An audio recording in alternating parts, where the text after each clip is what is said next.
Halo, Hola. buat kamu yang lagi feeling lost, yang lagi sering banget mempertanyakan hal dari yang penting sampai yang nggak penting, atau lagi bingung, kita tuh siapa sih dan kita lagi ngapain sih sebenarnya? Terus tujuan hidup kita tuh apa sih? Udah umur segini kok kita masih gini-gini aja? Sedangkan yang lain tuh udah ini, udah itu. Selamat, kalian lagi ada di fase quarter life crisis. Dan jangan khawatir karena di sini kita bakalan sharing tentang gimana caranya untuk ngelewatin fase itu. Sebenarnya apa sih quarter life crisis itu? Dan apa aja sih ciri-cirinya? Quarter life crisis adalah periode dalam kehidupan seseorang.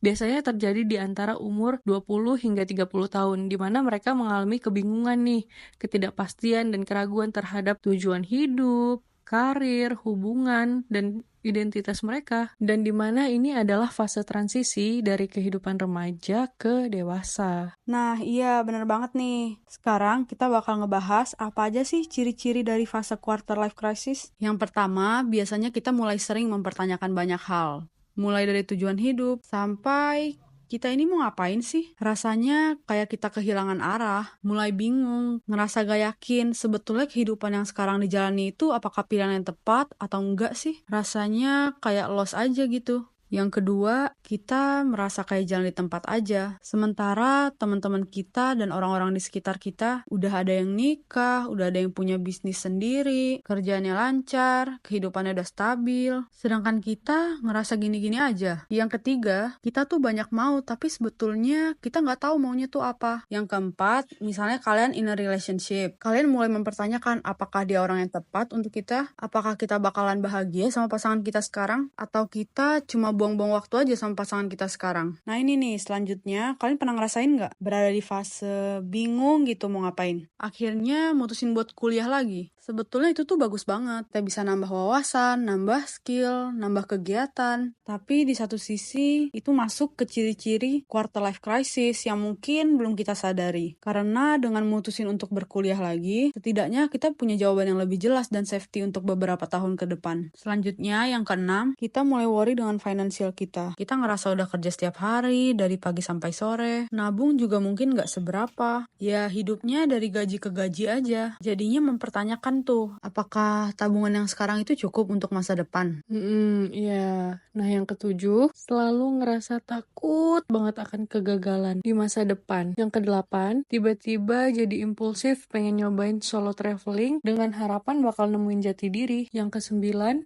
khawatir sama masa depan yang diharapkan. Karena ngerasa sekarang masih di situasi yang gini-gini aja. Jadinya mempertanyakan diri sendiri, bisa nggak sih sampai di titik itu? Yang kesepuluh, ngerasa sia-sia sama semua yang udah dijalanin. Mau itu kerjaan, pengalaman, pendidikan, pokoknya apapun itu yang udah pernah dijalanin. Nah, yang terakhir nih, pasti banyak banget yang relate. Bisa jadi kalian, atau mungkin orang sekitaran kalian yang udah ngerasa capek karena ngurusin hidup sendiri, terus mikir pengen cepet-cepet nikah biar ada yang ngurusin. Nah, dari ciri-ciri yang udah disebutin tadi, coba direfleksikan, terus tanya sama diri sendiri. Ada berapa banyak yang lagi kalian rasain? Tapi kalian gak usah khawatir, karena kalian gak sendirian. Dan kita juga pernah kok ngalamin itu. Di sini, kita bakalan sharing gimana sih caranya untuk lebih siap ngejalanin dan ngelewatin fase quarter life crisis ini. Yang pertama, kita harus sadari, quarter life crisis ini adalah sebuah fase dalam hidup yang kebanyakan orang itu pasti lewatin. Karena ini adalah satu proses untuk pendewasaan. It's totally normal and you are not alone. Yang kedua, stop khawatirin masa depan karena semua itu ya belum terjadi. Mau kita khawatirkan itu sampai jungkir balik pun tetap gak akan tahu yang kita takutin itu akan terjadi atau enggak. Karena yang bisa jawab ya hanya waktu. Kalau waktu kita dipakai untuk mengkhawatirkan masa depan terus-menerus, yang ada hanya buang-buang waktu. Terus buat energi negatif yang kita pikirkan jadi tersugesti dan malah kejadian. Yang ketiga, stop banding-bandingin diri kita dengan orang lain. Don't waste our energy for other people dan lebih baik fokus untuk kembangin diri sendiri. Yang keempat, coba tentukan tujuannya secara realistis dan coba buat step-stepnya secara terperinci. Dengan ini, setidaknya kita tidak merasa clueless. Yang kelima, jalanin itu semua dan face it. Jangan cuma dipikirin nanti gimana, kedepannya gimana, nanti gagal atau apalah itu. Jalanin aja dulu, nikmatin aja prosesnya, sabar, dan yakin and do your best. Yang keenam, sadari bahwa standar umur tuh nggak ada. Di umur sekian udah harus punya rumah, udah harus punya mobil, udah menikah, dan yang lain-lain. Di umur 20 sampai 30